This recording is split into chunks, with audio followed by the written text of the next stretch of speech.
Many years before the attack on Pearl Harbor, officers of the Japanese Navy drew up their first operations plan to destroy the American fleet in the Pacific. It was based on the latest technology and the best military advice available. When it was finished, the plan became a cornerstone of Japanese defense policy.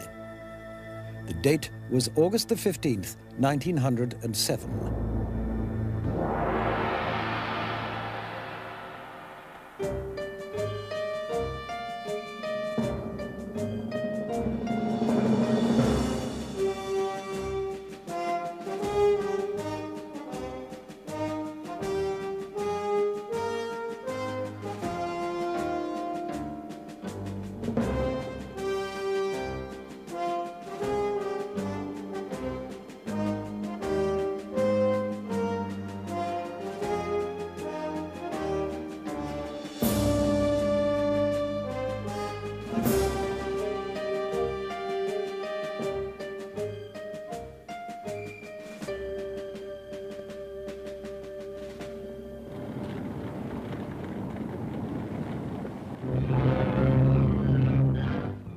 Greatest double cross in history. Jap envoys talk peace in Washington. Jap planes without warning bring war to America. Our great Pacific outpost in the Hawaiian Islands is ruthlessly bombed as Japan's perfidious declaration of war. Death and destruction unleashed on a nation at peace. Our battle cry is, remember Pearl Harbor. That is how Pearl Harbor is remembered to this day. In an unprovoked attack without prior declaration of war, Japanese naval bombers killed 2,403 unsuspecting Americans and knocked out the United States Pacific Fleet. To Americans, it was an act of simple treachery, but history is usually written by the winners, and some contemporary Japanese historians see their country as a victim. When you look at it from the Japanese point of view and take into account the Japanese state papers and documents, as well as the testimonies of survivors, I don't see that Japan really wanted to start the war against America. I think war broke out because there was a strong desire on the American side to force Japan into war. That desire came from the top.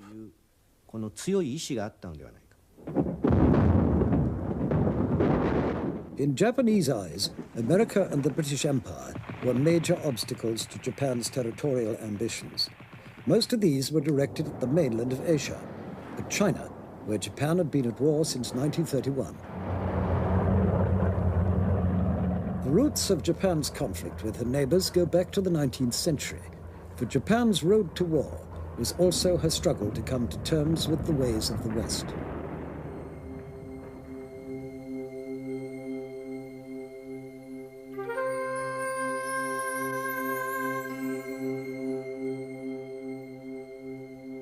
Until the 1850s, the Japanese had lived in deliberate isolation. Their history and their culture were their own. Their emperors came from the oldest ruling house in the world. It was the intrusion of foreign traders and the fear of colonization by the West that compelled them to modernize. Japan adopted a parliament, a penal code, and even a peerage, as in Britain. She also acquired an ambition to become, like her mentors in the West, an imperial power. It was Britain that Japan took as her guide. In 1902, they entered into the Anglo-Japanese Treaty. Japan was quite convinced that she would not make any mistakes as long as she followed the British example in diplomacy. All the Western powers had followed Britain in developing their international relationships to suit their own convenience. They all went about securing their own colonies and ruled over them. Japan came on the scene rather late in the day, but she followed the rules in a most exemplary fashion. Early in the century, Japan already held a substantial presence on the mainland of Asia. Korea was a protectorate. Further north, Japan held extensive rights in South Manchuria and neighboring provinces. In all, Japan's empire stretched from Taiwan in the south to Sakhalin in the north. With an eye to further expansion, her naval and military leaders identified the powers they thought most likely to block her supremacy in Asia. The first imperial defense policy was drawn up in 1907. There, a hypothetical enemy was actually decided upon. The army would be at war with Russia and the navy with America. Thereafter, all drills and military exercises were carried out with this in mind. Since these two countries were depicted as Japan's potential enemy over a long period, the idea gradually arose among the young officers that it was Japan's fate to go to war with both of these countries. I think it was inevitable.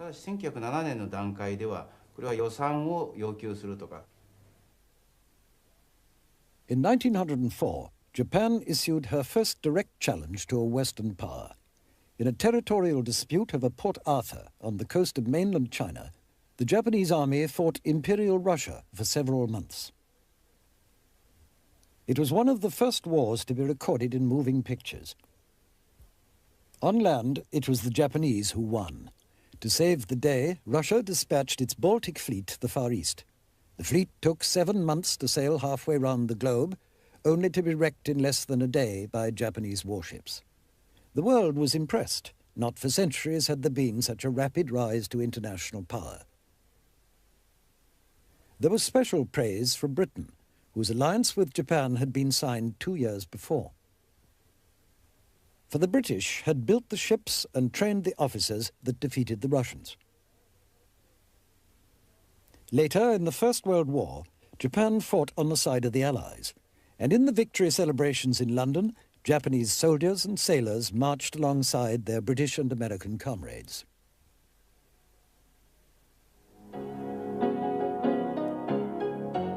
When Japan's future emperor, Crown Prince Hirohito, paid a state visit to Britain, Anglo-Japanese ties became closer still. His visit to the fleet at Portsmouth, together with the Prince of Wales, was one of the highlights of his tour. In contrast, relations with America were strained by race discrimination. For decades, California's farmers had relied on cheap Japanese labor. But in the 1920s, fear of the so-called Yellow Peril led to a total ban on Japanese immigrants. And among those who had been able to enter, discrimination extended to their children's use of swimming pools. They would clean the pools every Friday. The reason? Saturday, when the pools were clean, the water was nice and clear, the white boys and the white girls would come in and swim. Sunday and Monday too. Then, on Tuesday, the Hispanics, or the Mexicans as they were called at that time, were allowed to come in. And they would cavort for a day or two. And when they got through and no longer using it, then the blacks were admitted and welcomed to the pool. Then, either a Thursday night or Friday, just before they cleaned the pools, they would allow us Asian Americans to come in and swim. Even if we went to a theater, we had to pay the full price admission. Then we had to go up to what they called in those days nigger heaven, way up at the top. And occasionally, even on certain streetcars, we had to sit in the back. And so that there was a tiered discrimination against us based upon whether we came from Europe or the Hispanic group or the Asian group. And on the West Coast, we were at the bottom of the totem pole. When the Covenant of the League of Nations was drawn up in Versailles, an anti-racism clause had been on the agenda. The refusal of the Anglo-Saxon powers to include it caused bitter resentment among the Japanese. Moreover, when the spoils of defeated Germany were divided up, Japan was allowed a much smaller share than she considered to be her due. More humiliation followed when the great powers met in Washington in 1921 to discuss disarmament. Japan was made to limit her navy to just over half the size of the British and American navies. The Japanese were left with clear superiority in the Pacific, but national pride was hurt. The naval representative, Admiral Cato, was so upset that he vowed one day to turn the tables on the Anglo-Saxon powers in the Pacific. But 9 years later, the restrictions were extended. The serving admirals and officers of the fleet were angered by the situation thus created, whereby America was now in a position to defeat Japan in the event of war. My own opinion is that by this time America had already succeeded in breaking the back of the Japanese Navy, and thus had already beaten her chief potential enemy without a fight. Britain added to Japan's gradual isolation. Under American pressure, she scrapped the Anglo-Japanese alliance, causing great offense to a wartime ally who had valued the treaty as a symbol of Japan's membership of the family of major powers. But these tensions at the diplomatic level tell only part of the story. To young Japanese, Americana was all the rage.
The fruits of westernization soon turned sour.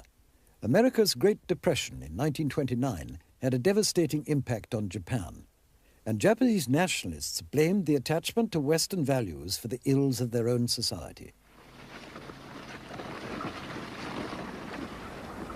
Japan could not feed its population, which had been growing at a rate of 1 million a year. The farmers worked plots that could barely support one family. Much of Japan's staple food, rice, had to be imported. To pay for the rice, Japan exported silk. Silk prices collapsed, and as Western countries erected tariff walls to protect their own industries, Japan's export trade sank to its lowest level ever. Millions went hungry. Unable to reduce its surplus population by emigration, Japan turned to a drastic solution: the acquisition of living space in China, the great landmass 400 miles to the west. China was Japan's manifest destiny. Poverty-stricken, seemingly ungovernable, torn by warlords, banditry, and civil war, China needed law and order as badly as Japan needed space, or so Japan's leaders were able to reason. China had remained an independent country, but in the 19th century, she had been forced by European invaders, notably Britain and France, to lease settlements to foreign powers. The biggest was in Shanghai, where Britain, America, and other powers ran their own affairs independently of nominally sovereign China. Both Britain and America wanted to protect China, or rather they wanted to defend their own economic interests there. Their policies towards China had always been economically motivated. From the American point of view, any Japanese advance into China would upset the balance of power in the Pacific, and wasn't desirable for that reason. For Japan, the gateway to China was Manchuria, where Japan already had commercial rights to the railway and a garrison to guard it. This overseas force, called the Kwantung Army, was in many ways a law unto itself. In 1931, radical Kwantung officers decided to colonize Manchuria. They manufactured an incident by blowing up a section of the railway. They then presented it to the outside world as an unprovoked attack by Chinese troops. Only years later did the full story emerge. The fact that the Manchurian incident arose as a result of a Japanese plot was known only to a very few people. I think that Japan managed to conceal it very skillfully. I've recently managed to find one of the soldiers who was directly involved in the incident. According to him, Kawamoto Chuyi and 2 other soldiers went off down the railway line at about 10:30 at night. Kawamoto gave the order to halt. "You two keep guard on both sides," he said. Kawamoto was doing something furtively behind him. Suddenly, he shouted for them to get down, and the railway line blew up. Then Kawamoto said, "The Chinese army has just blown up the Manchurian railway. Let's go immediately and tell everyone."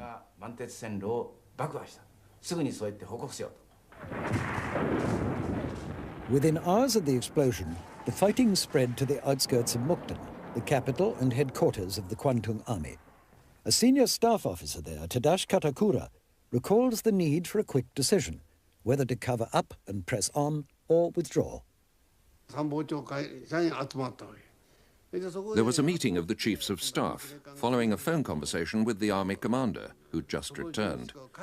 We all wore Japanese kimonos, except Ishihara, who appeared in his military uniform. Before the meeting, 4 of us talked under a willow tree in the garden of the headquarters.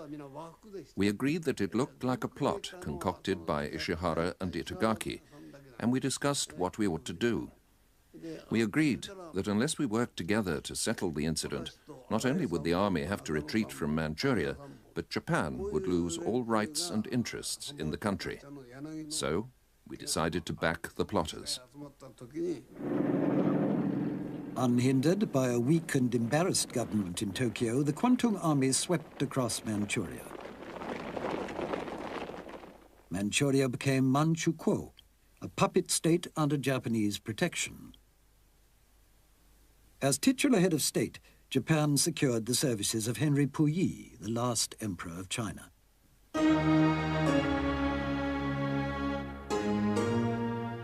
China appealed to the League of Nations, but the League was an instrument of conciliation, not an international police force. It sent an Englishman, the Earl of Lytton, to investigate. His report condemned Japan.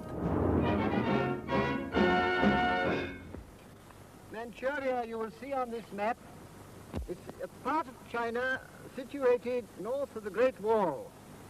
It is about the size of France and Germany combined. Trouble began on the 18th of September last year when Japanese troops occupied the town of Mukden. The excuse given by them was that Chinese soldiers had blown up a section of the South Manchuria Railway and fired upon a Japanese patrol. We found that the Japanese occupation of this large part of China was not justified on the ground of self-defense, and that the new state which had been set up was a Japanese protectorate rather than a genuine case of Manchurian self-determination. The issue is very critical, and the peace of the world hangs in the balance. Lord Lytton's verdict was overwhelmingly endorsed by the League, to the fury of Japan's delegate Yosuke Matsuoka. I call on His Excellency Mr. Matsuoka, delegate of Japan. China has long been derelict in her international duties as a sovereign state. Matsuoka accused the Western imperial powers of hypocrisy, pointing out that they had been the first to acquire interests in China. And with that, he and Japan walked out of the League. At home, Matsuoka was treated as a hero. Defying the great powers, Japan had made off with a share of the decaying Chinese empire. As for the League, it had shown itself to be ineffective, and it was never to recover its authority. A fleet of merchant ships carried Japanese reinforcements across the Yellow Sea to Manchuria. In their wake went settlers, farmers and industrial workers who would exploit Manchukuo's potential. Japan had found new living space.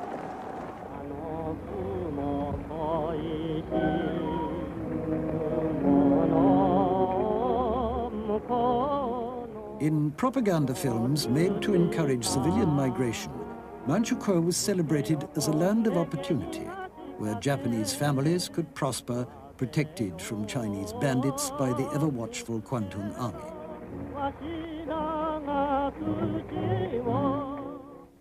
But many of the settlers had been conscripted, and living conditions came as a shock. I thought Manchuria was like places which I saw in American movies, but life in reality was very cruel.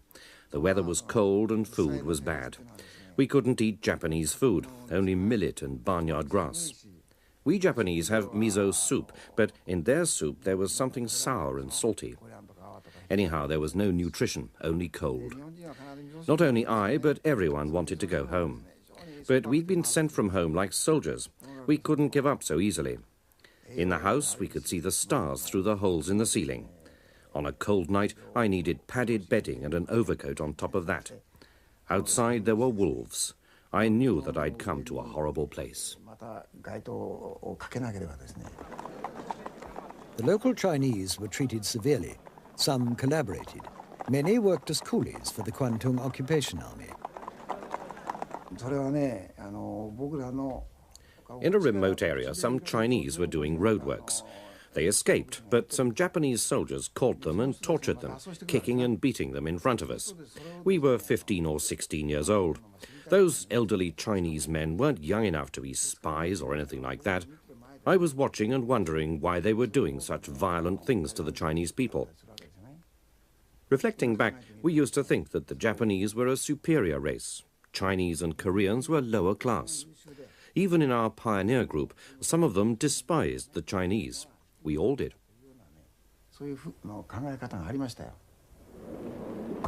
Japan's military elite now controlled foreign policy. By law, the army and the navy enjoyed direct access to the emperor and effective independence of the government. The army was deeply conservative, suspicious of political parties, academic freedom, disarmament, and the West. Many middle-ranking officers joined ultra-nationalist groups demanding colonial expansion. Civilian government gradually collapsed. In a 6-year period, the army forced 3 prime ministers out of office. 2 more were assassinated, as were several cabinet ministers. The violence reached a climax in 1936, when fanatical officers staged a revolt. Soldiers broke into the houses of ministers and officials. Several were murdered before the government, backed by the emperor and the navy, restored an uneasy peace.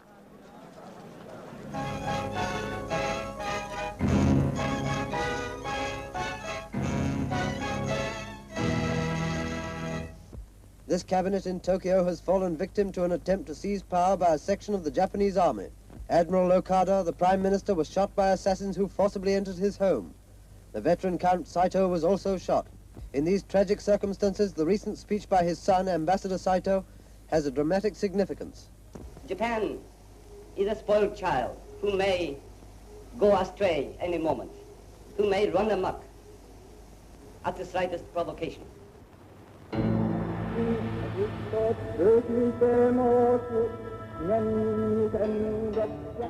The one source of stability in Japan was the emperor, Hirohito. The first of the emperors had begun his reign in 660 BC. He and his successors were believed to be Arahitogami, human and at the same time a god. Hirohito was a slight and timid figure, but all the warring factions owed him allegiance, and emperor worship was central to the life of his people.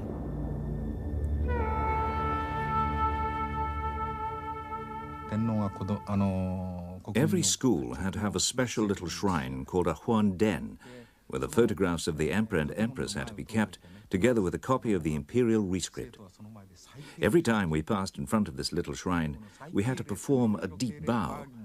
There were different degrees of bowing, from the lighter to the deeper, according to the occasion. But when it came to anything to do with the emperor and his family, we had to lower our heads by 45 degrees. When we looked in the direction of the photographs, we weren't supposed to look at them directly. We had to bow so deeply and so long that if we wanted to see the photographs themselves, Our only chance was to roll our eyes upwards very briefly. I remember when I was 5 years old, the Emperor came and visited a military exercise in Hokkaido. A week before the Emperor's visit, the police went around every household, ordering any invalid lying in an upstairs room to come down to the ground floor. They said no one should be on a higher level than the Emperor.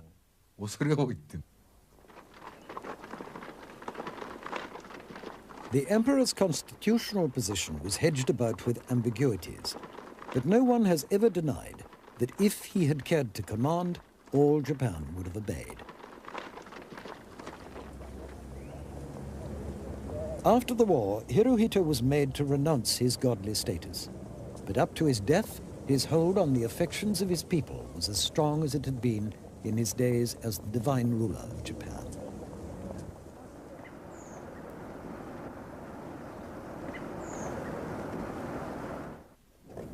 By 1936, a rearmed and bellicose Japan had occupied much of China to the north of the Great Wall. It was time to develop relations with the expansionist powers in Europe. Il patto tripartito anticomunista, firmato nella sala... The anti-Comintern Pact with Mussolini's Italy and Hitler's Germany was designed to protect its signatories from the Soviet Union. It was the first treaty between Japan and the Axis powers. For Japan, intent on expanding into China, it was some insurance against interference from the Russians.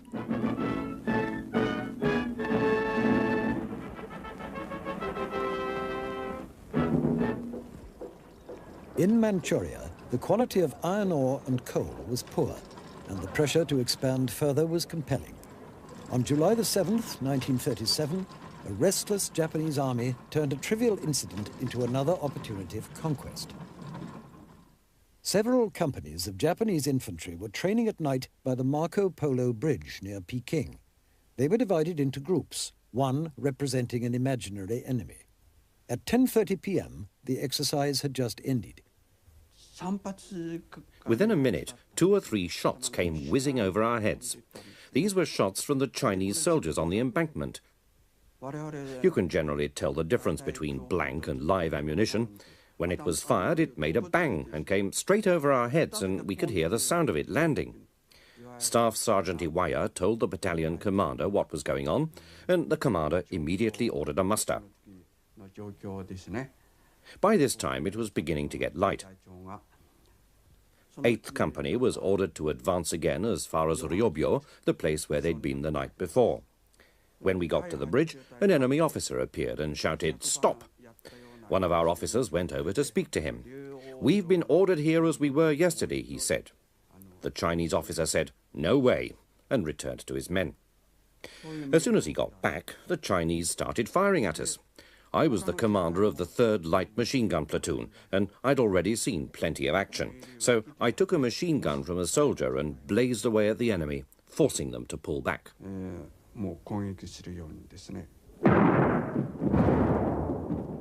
This was the start of the Sino-Japanese War. It quickly escalated as Japanese forces made for Shanghai, the biggest commercial city in the East and the home of thousands of expatriate Americans and Europeans. The Army's own newsreels recorded the triumphant advance.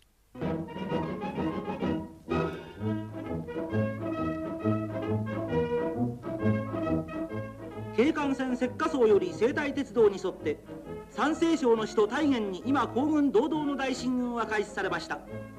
見晴かす頂上たる山々、敵は4か年を費やして築いた無数の統治下によって古尺にも皇軍に挑戦してきたのでありました。山形山を越え我が小糸部隊小林部隊は勇猛果敢ついに家屋三世の小京に達し、ここに天下三冠の随一を誇る上士官総攻撃の火蓋を切ったのであります。時に10月26日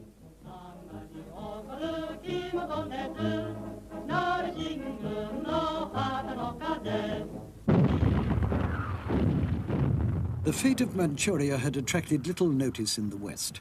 As an American newspaper of the day remarked, "The American people don't give a hoot in a rain barrel who controls North China." But an attack on Shanghai was a challenge to Western interests.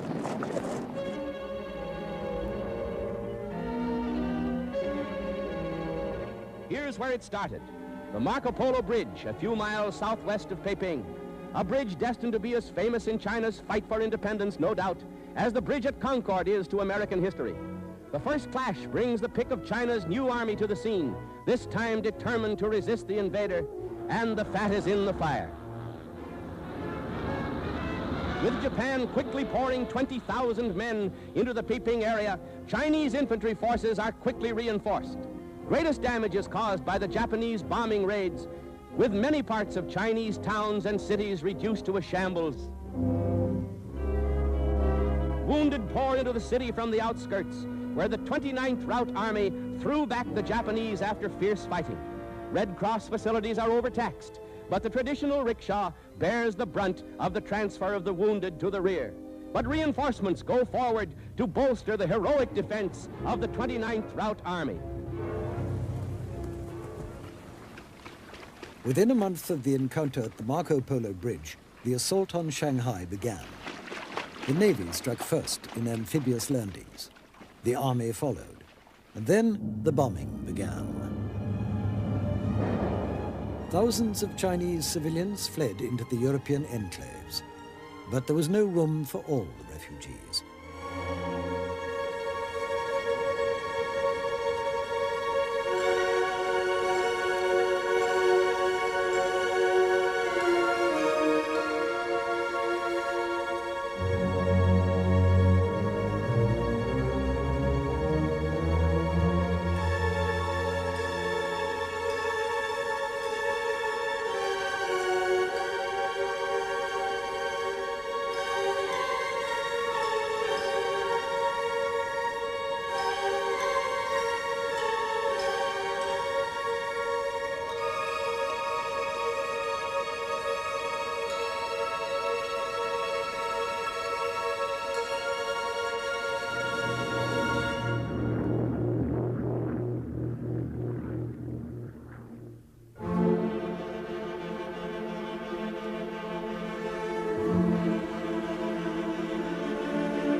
To escape the terror, men, women, and children fled into the countryside.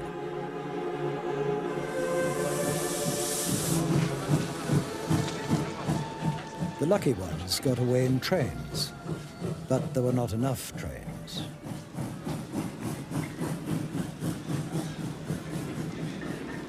With most of eastern China overrun by invaders, the flood of refugees became the biggest exodus in history. Some 20 million Chinese trudged westward for hundreds of miles. China's government in Nanking appealed to the League of Nations. The League was powerless. But in the vastness of China, the Japanese army's lines of communication became hopelessly overstretched. The advance bogged down and casualties mounted. Japan was trapped in a war too big to win and impossible to abandon.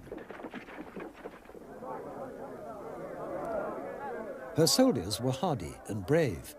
They had been taught that death in battle would be rewarded by a place of honor among the spirits of their ancestors.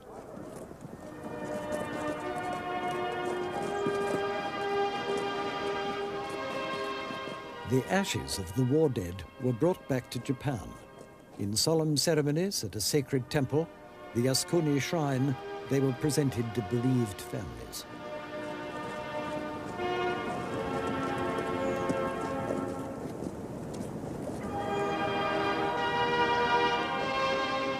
The names of the war dead were placed in the inner recesses of the temple, where even the emperor came to bow.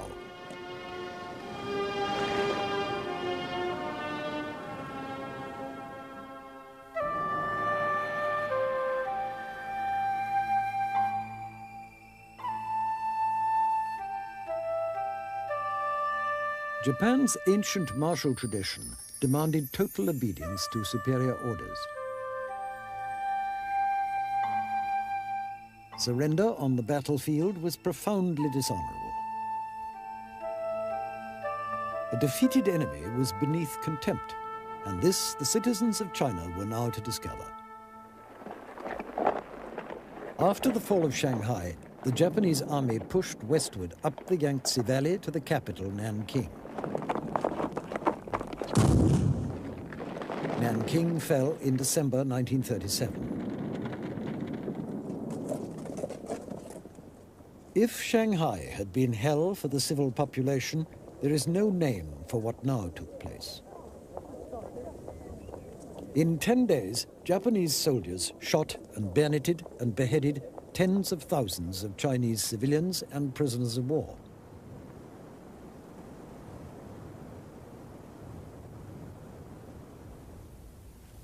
Shiro Azuma was a private soldier who kept a diary during the massacres. He himself killed several captured Chinese soldiers and lived to regret what he had done. It was mass murder. When I went to the Yangtze River, corpses just covered the ground. I couldn't help stepping on them to go to the boat. The number was limitless.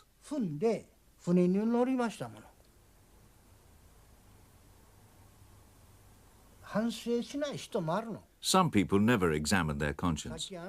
They want to say that I'm exaggerating, that there was no massacre at Nanking. There are people who try to play down what we had done, and I have to fight against them. If we don't reflect on our actions, we never improve. We were tried and brought to court by your country, for the Japanese have never reconciled themselves to what they've done in the past.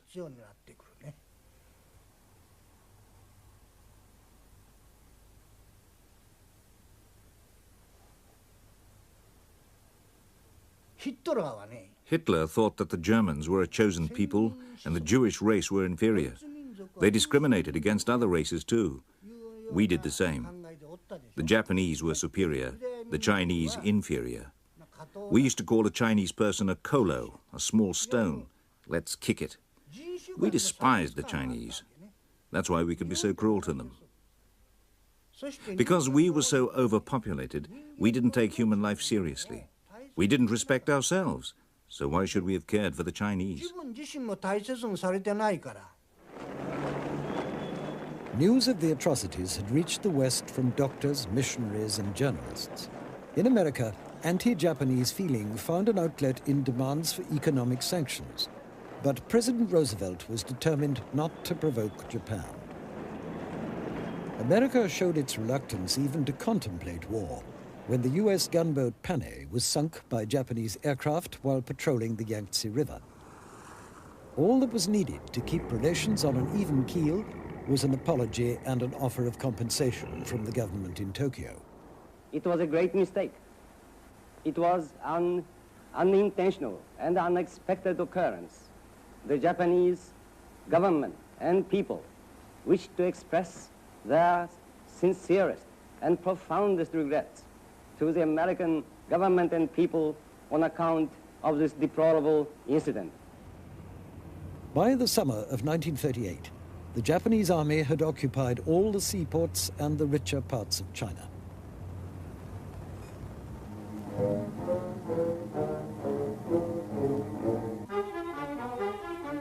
But the cost of Japan's colonial war was crippling the economy. Raw materials, especially scrap iron, were removed from the market and diverted to defense production. By 1938, the armed forces were absorbing 70% of government spending.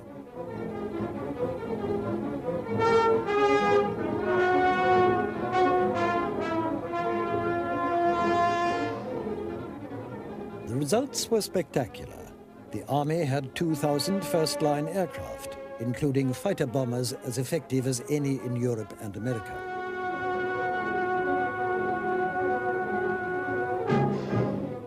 The Navy, defying the disarmament treaties of Washington and London, had built the largest and most powerful battleships afloat. Many of the Navy's 3,500 pilots had years of experience in combat.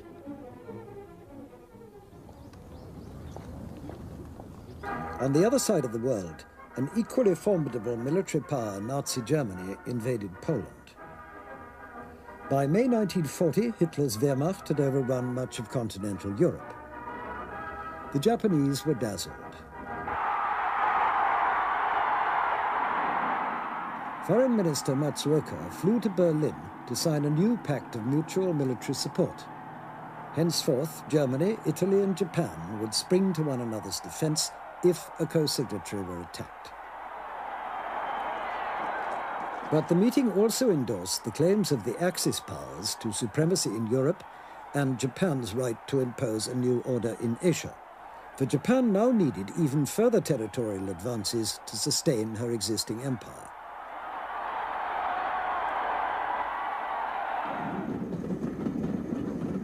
Beyond China, the Philippines, Indochina and the Dutch East Indies had the raw materials for which Japan's voracious military machine was desperate. Above all, there was oil. The Navy alone was consuming 400 tons of it an hour, and Japan's reserves were running out. To get reliable supplies of oil, Japan would have to invade her neighbors to the south. The first objective was French Indochina. By agreement with the defeated government of France, Japan occupied the north of the colony. 10 months later, Japan swallowed the rest of Indochina, securing a base for further expansion in Southeast Asia. By now, alarm bells were ringing in London and Washington. From that moment on, Singapore, which was the key British base in the Far East, was within range of Japanese bombers. Should Singapore fall, the Dutch East Indies would easily come under Japanese occupation. All this was seen by President Roosevelt as very dangerous, because it meant that Japan could dominate the whole of Asia and the Pacific. President Roosevelt's response was immediate. On the 26th of July, he banned all exports to Japan of oil. His move forced Japan into a corner. She could either fight her way out or capitulate. The Japanese were loath to start a war just to assure the country's oil supplies, but they felt that, regrettably, this is what it had come to. Even though it would ultimately mean fighting America to get that oil from the East Indies, there was no other way out. That's how they saw it. There was a widespread feeling that Japan was unlikely to win a long, drawn-out war with America, and people wondered how Japan could have got into such a situation. Even most military leaders had little confidence that Japan could fight a long war with America. But a short war, that was something else. Many felt that after 1 or 1.5 years of fighting, Japan might well be in a good enough position to call a halt and to offer peace. Japan's leaders were divided. The Prime Minister, Prince Kenoi, urged continued negotiation with Washington. The military leaders pressed for war. On September the 3rd, they compromised. If there was no agreement with Washington by the end of October, Japan would attack the Far Eastern possessions of America, Britain and the Netherlands. At the Imperial Palace, the plan was put to the Emperor. He revealed grave doubts. Pulling a paper from his pocket, he read out a poem composed by his grandfather.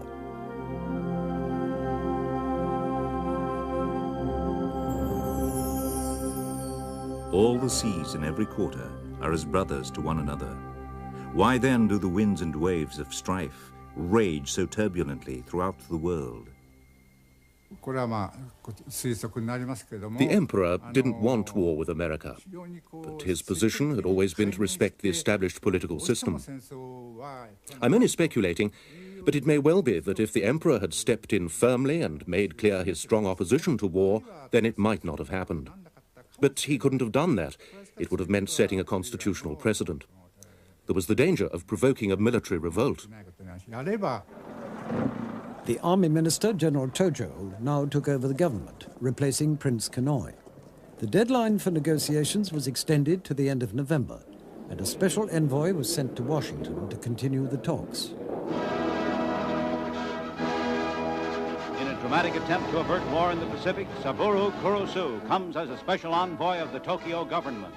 In an interview, he says, "Gentlemen, you all know how difficult my mission is, but I'll do all I can to make it a successful one for the sake of two countries, Japan, and the United States. The talks became less and less cordial. Washington insisted on a Japanese withdrawal from China before the oil embargo could be lifted. Tokyo refused. By now, the Americans had broken the code between the Japanese envoys and their masters in Tokyo. They knew that attack was imminent, but exactly where or when it was coming remained a mystery. Kurusu continued to negotiate. But as he talked, a Japanese task force of 6 aircraft carriers, 2 battleships, and an escort of cruisers and destroyers was crossing the Pacific, bound for Pearl Harbor. The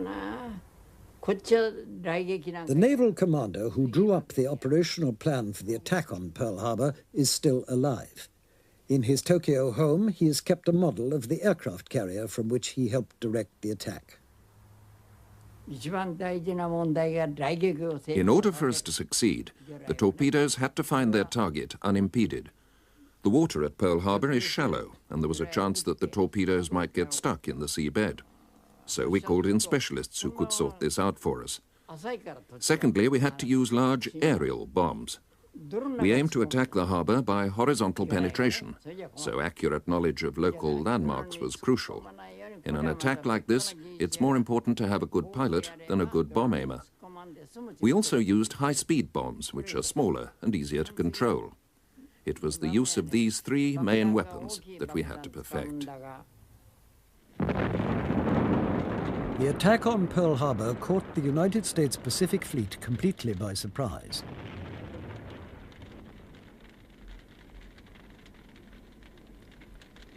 Most of the warships were tied up at their moorings, and in 2 hours, 19 ships, including 8 battleships, were sunk or badly damaged. Nearly 200 American planes were destroyed on the ground. But the Japanese missed their principal target. The fleet's 3 aircraft carriers were at sea and escaped the attack. To the High Command in Tokyo, Pearl Harbor was a preemptive strike, an attempt to disable the only power that could block a Japanese conquest of Southeast Asia. Even President Roosevelt gave Japan's planners their due. Our enemies, he said, performed a brilliant feat of deception, perfectly timed and executed with great skill.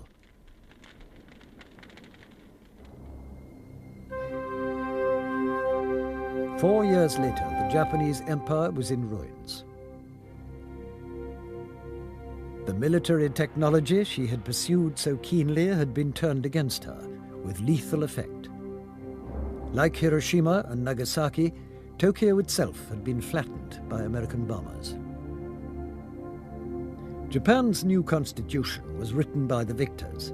In it, Japan renounced war and the emperor his divinity.